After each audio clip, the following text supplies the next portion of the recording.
Et pour mieux comprendre, en ligne avec nous, le docteur Harel Chorev. Bonsoir et merci à vous, expert des affaires palestiniennes au centre Moshe Dayan pour les études sur le Moyen-Orient à l'université de Tel Aviv.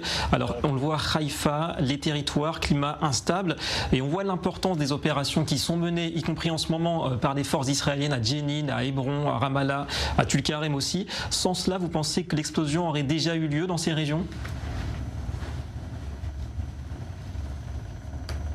Eh bien, tant qu'il s'agit d'organisations terroristes, bien entendu, sans que on ne tombe pas la pelouse, comme on dit chez nous, les capacités d'agir dans les territoires, d'arrêter parfois davantage des terroristes, bien entendu, qu'il y aurait tous ces terroristes qui exploseraient dans nos villes et dans nos villages. Et c'est donc quelque chose d'essentiel à faire. Maintenant, quand vous parlez d'explosion, si vous parlez de quelque chose de populaire, plus large, et là, cela dépend d'autres éléments encore. Alors de quels éléments ça dépendrait justement, cette implication d'une partie importante du peuple dans les territoires ? Écoutez, ce qui a empêché les intifadas jusqu'à présent, ou l'explosion d'une troisième intifada, ça a été en grande mesure le sentiment de nombreux Palestiniens qui se souvenaient bien de la seconde intifada et combien cela fut violent et dur.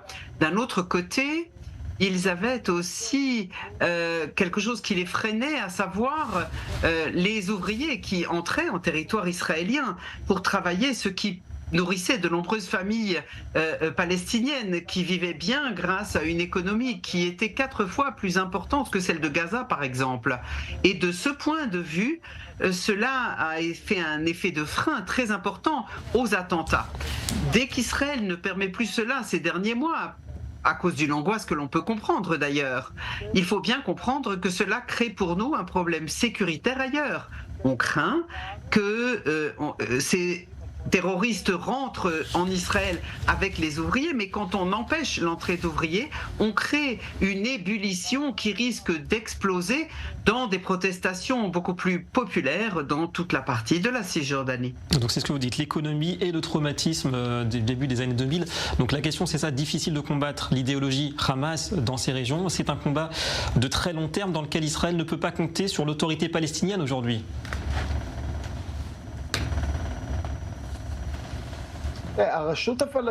L'autorité palestinienne, en fin de compte, son aide est vitale. Leurs systèmes de sécurité sont vitaux.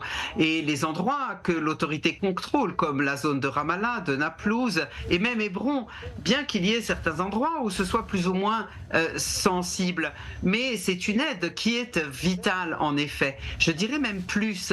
Le problème, c'est que si nous ne vivons pas bien avec l'autorité palestinienne, qui bien sûr a besoin d'être révisée, réformée de manière importante, mais si nous n'arrivons pas à travailler avec eux, si nous ne payons pas les salaires qu'ils puissent payer, les salaires des membres des systèmes de sécurité, ces gens-là ne resteront pas passifs et non seulement ils n'arrêteront pas le terrorisme, mais risquent de tourner leurs armes vers nous. C'est ce qui s'est déjà passé dans le passé.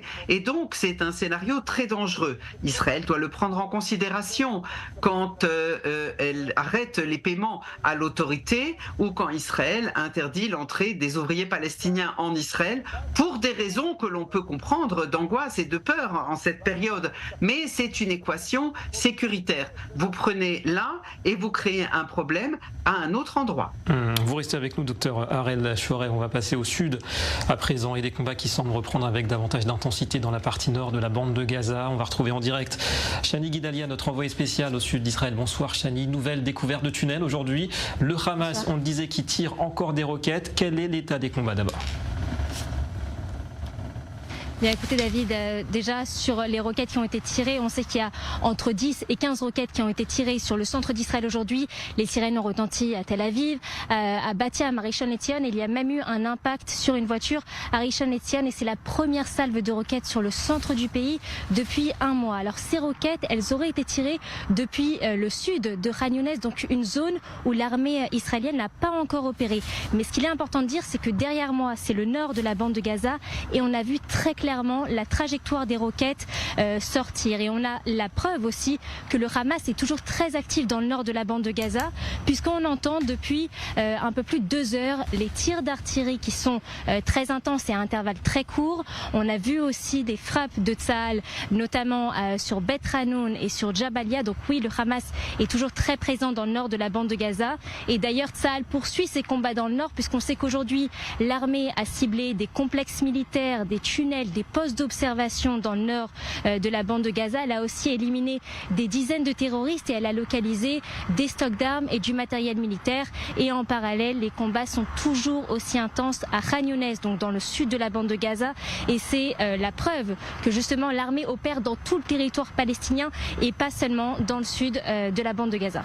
Et donc l'objectif de Tsahal, c'est d'empêcher une résurgence du Hamas dans cette partie nord qu'on pensait un peu plus calme ces derniers temps. Oui, c'est exactement ça. Pour justement contrecarrer les tentatives du Hamas de se rétablir dans le nord de la bande de Gaza, Tsahal devrait intensifier sa présence militaire dans la région ces prochaines semaines, et elle devrait aussi mener des raids importants, puisqu'on sait que dans le nord de la bande de Gaza, il y a encore 2000 terroristes du Hamas à peu près. Et la preuve, c'est qu'il y a beaucoup de terroristes qui ont été tués aujourd'hui dans cette région. Et il y a également cette roquette qui a été tirée hier sur Ashkelon depuis le nord de la bande de Gaza. Donc oui, Tsahal devrait opérer de nouveau dans cette région ces prochaines semaines. À suivre de près. Merci beaucoup, Shani Guidalia, en direct ce soir du sud d'Israël. Et dans ce contexte, l'Autriche et la Roumanie viennent d'annoncer aujourd'hui qu'elles s'ajoutent à la liste d'une dizaine de pays ayant décidé de suspendre leur financement au profit de l'UNRWA. Les éléments, il faut le dire, s'accumulent sur l'implication de l'agence onusienne qui vient en aide aux Palestiniens. Au moins 12 employés de l'UNRWA sont impliqués dans les massacres du 7 octobre, d'après des rapports révélés par le New York Times. Et environ 10% des 12 000 employés sont en lien avec le groupe terroriste. On va rejoindre à Washington Antoine Lard. Bonjour Antoine, notre correspondant. Alors ces révélations sur l'UNRWA figurent en bonne place visiblement ces jours-ci dans les grands quotidiens américains. Le New York Times ainsi que le Wall Street Journal qui ont eu accès à ce rapport du renseignement israélien, un rapport accablant qui liste les agissements présumés de ces 12 employés de l'UNRWA le 7 octobre. Alors on l'a vu dans le reportage, l'un d'entre eux est accusé d'avoir participé au massacre du kibbutz de Be'eri, un autre est accusé d'avoir kidnappé une femme, un autre encore aurait transporté des armes et des munitions qu'il stockait chez lui pour le compte du Hamas. D'autres enfin auraient reçu des SMS leur demandant de prendre les armes et de se regrouper au niveau de la frontière. Ce qui frappe aussi, c'est le profil de ces hommes. Il s'agit essentiellement de professeurs employés dans des écoles gérées par l'agence onusienne. Autre révélation, toujours selon le renseignement israélien, l'agence pour l'aide aux réfugiés serait noyautée par les extrémistes. 10% du personnel serait membre du Hamas ou du djihad islamique. Près de la moitié aurait par ailleurs des parents proches qui appartiennent à ces groupes terroristes. Conclusion du rapport, je le cite, il ne s'agit pas de quelques pommes pourries qui ont participé aux attaques du 7 octobre, mais l'institution dans son ensemble est devenue un refuge pour l'idéologie extrémiste du Hamas. Enfin, le rapport indique que depuis le début du conflit, le Hamas aurait détourné de l'aide humanitaire à hauteur de $1 million, notamment du carburant qui aurait été détourné. Alors c'est sur la base de ce rapport que les Américains ont décidé vendredi de suspendre leur aide à l'agence onusienne. D'autres pays en ont fait de même. Les États-Unis, vous le savez sûrement, avaient déjà coupé les vivres à l'époque de Donald Trump, mais cette fois cela pourrait avoir des conséquences bien plus graves puisqu'on est en pleine crise humanitaire à Gaza et que l'UNRWA n'a quasiment aucune réserve d'argent, l'agence qui dépend des versements que lui font régulièrement les pays donateurs. Antoine Lard depuis Washington. On revient vers vous, docteur Harel Shorev. La solution aujourd'hui, d'après vous, face à tout cela, est-ce qu'il faudrait dissoudre l'UNRWA, peut-être repartir sur d'autres bases, moins naïves, moins conciliantes avec le terrorisme, avec une responsabilité des Nations Unies ?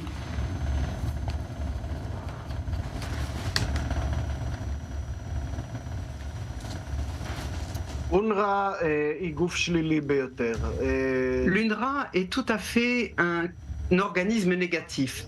Il fait partie, soi-disant, de l'ONU, gérée par Philippe Lazzarini, mais concrètement, toute cette organisation est gérée par des Palestiniens, très nombreux sont ceux du Hamas parmi eux, et on entend ces 12 qui ont participé au massacre lui-même, mais on ne parle pratiquement pas du groupe de 3000 enseignants de l'UNRWA qui ont passé entre eux des messages sur WhatsApp et dans leur groupe entre eux, des soutiens atroces à ce massacre. L'UNRWA est en fait l'organisme qui fonctionne à Gaza, qui sert le Hamas, qui soutient le Hamas, et lors des précédentes opérations comme Plomb Durci et autres, le Hamas a utilisé les installations de l'UNRWA pour continuer à œuvrer militairement et tirer même des missiles à partir de ces installations. C'est un organisme fondamentalement négatif de tous les points de vue, et aussi pour les Palestiniens parce qu'il ne